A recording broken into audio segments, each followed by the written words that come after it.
everyone, my name's Liz Pichon and I write and draw all the Tom Gates books, and right now I'm going to read a bit out of Tom Gates' epic adventure, kind of. The bit I've chosen to read is when they go to Julia's party. So Julia always has really fantastic parties, and this time they're going on a boating party. So they've got those special, what are they called now? They're like little, pedalo things, and Marcus and Tom have been paired together. Never ends well, does it? So I'm going to read you a little bit about that. Here we go. Somehow, by standing next to Marcus, I've been paired with him. I don't complain though, as it's Julia's party after all. Won't be for long. I'll be in charge of making the bird go in the right direction, Marcus tells me. Fine, I say, because I want to get going. The bird boats have pedals and a rudder at the back to steer them with. But when it's time to get our boat, it looks different to everyone else's, more like a worm than a bird. It's exactly the same as all the others. It's just missing a beak, the instructor tells us. We get in and straight away, Marcus makes it wobble a lot. I can see Dad waving at me and still eating crisps. Okay, boys, off you go, the instructor pushes us out. Marcus is in charge of steering the bird in a straight line, only he doesn't. Make it go forwards, he tells me. It's you. You're not steering it properly, I say. We're going round and round in circles, so I stop pedalling. Why have you stopped? Marcus says. Keep going. We zigzag from one side to another. I'm getting tired of doing all the work. Come on, Marcus. If you help out, we'll go faster, I tell him. Okay, but not for long. I'm steering. I can tell he's only pretending to pedal, as his feet aren't really pushing down very much at all. Oh, this is quite tiring, isn't it? He says. Yes, it really is. We finally start moving in a straight line when Marcus says, that island looks interesting. Let's go there.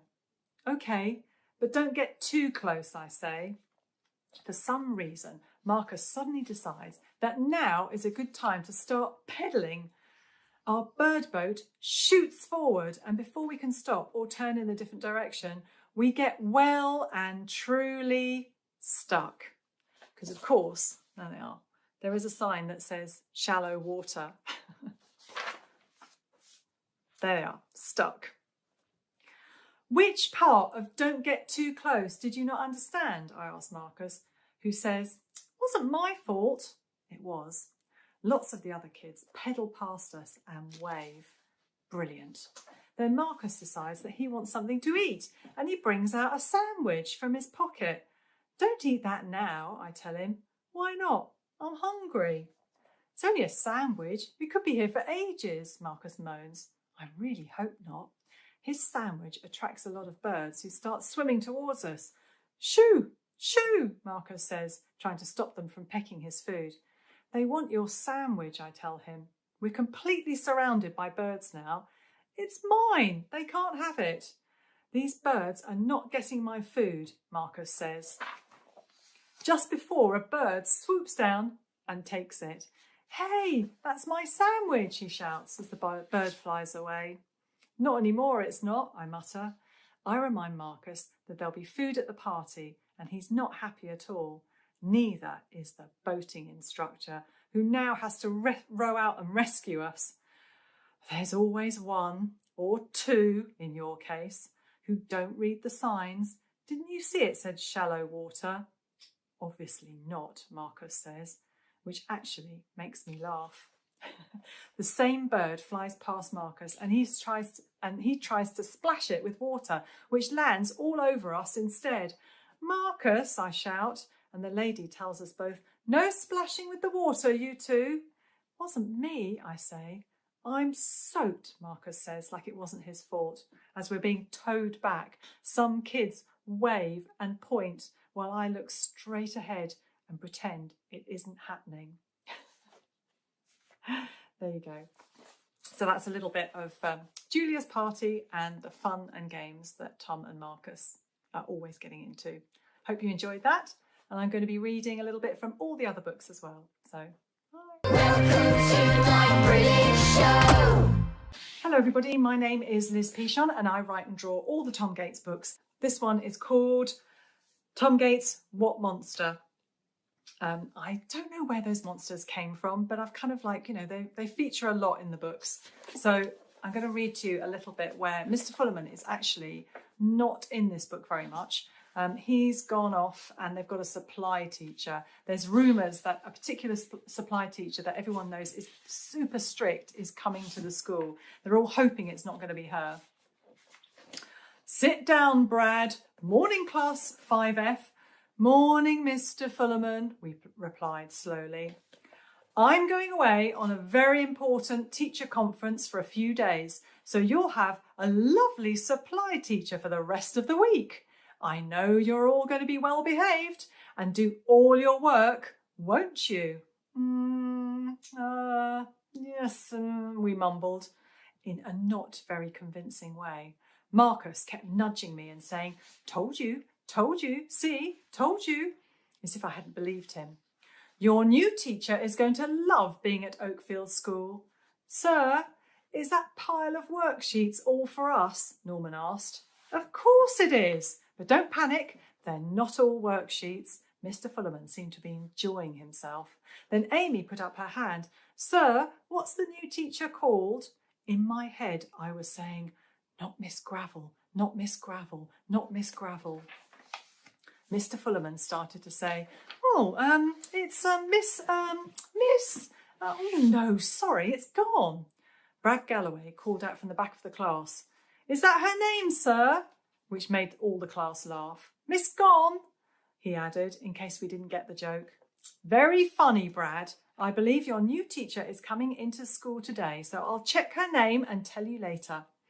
I was just happy he didn't say Miss Gravel. Imagine if we had a teacher called Miss Take, I said to Amy. We spent the next 5 minutes thinking of other funny names for teachers. Miss Understood. Miss Out, Miss Heard, Miss Isle, Miss Spent, Miss Rabble, Miserable, I had to think of that one, Misshapen, Miss Chief, Miss Strict, Marcus added, not quite getting the joke. And don't forget the new school play auditions, Mr Fullerman reminded us all. I'm sure the play is going to be a great success because you're all so talented. Not everyone is, I muttered, because I've watched most of the plays. I'm going to audition for the lead role, Marcus told me, sounding very sure of himself. You don't know what it is yet. It could be a musical, and then you'll have to sing and dance something at the audition, I pointed out. I know, but that doesn't worry me because I'm what you call a triple threat, Marcus said confidently. Amy raised an eyebrow like she was surprised. What's a triple threat? I asked him. It means I can sing, dance and act. See, triple threat. That's me.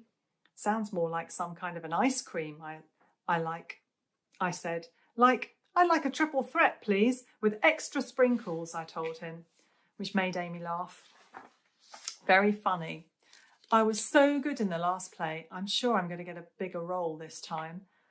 Which part did you have again, Tom? He added.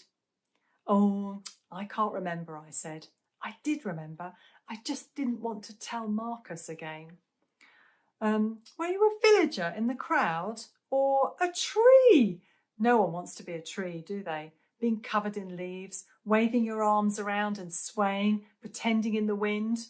Marcus kept going on and on about being a tree, saying it was the worst part in the play to get and how boring it must be when Amy interrupted him. What's wrong with being a tree? Tom was a very good tree in the last school play, weren't you, Tom? Amy remembers everything. Thanks, Amy. I'd forgotten about that, I sighed. Was your acting a bit wooden? Marcus asked me, laughing at his own joke. Actually, Marcus, everyone thought I was a tremendous tree, I said right back at him, and Marcus just groaned. You two should leave each other alone, Amy joined in. Good one, I said, and we tried to think of more tree jokes. I couldn't think any more. There you are. So you have a little bit of Tom Gates, What Monster? Hope you enjoyed that. At the back of this book, what have I got to see? Let's see. I've got a little cartoon strip about a dog called Bandit. And, oh, this is a good page. This took me ages to draw, and I'll let you into a little secret about this. I have drawn a lot of the people who were involved in making the book from my publishers. I've also drawn, that was my old editor, Sam, and I've drawn Andrew Biscombe, who, where is he? There he is. Oh no, there he is, with his arms folded. He's the creative director at Scholastic. I've drawn my agent, Caroline, there, and I've drawn my husband, Mark, and Zach there, and my two daughters. Lots of people. There's Penelope's in there somewhere. And I've also put other people in there as well, like there's Santa Claus, there's Frida Kahlo, the artist. So you can spend a lot of time like trying to work out, see who else you can spot in this page. Okay, hope you enjoy that. Thanks for listening. Bye. The Brilliant World of Tom Gates. Watch it now on Sky Kids.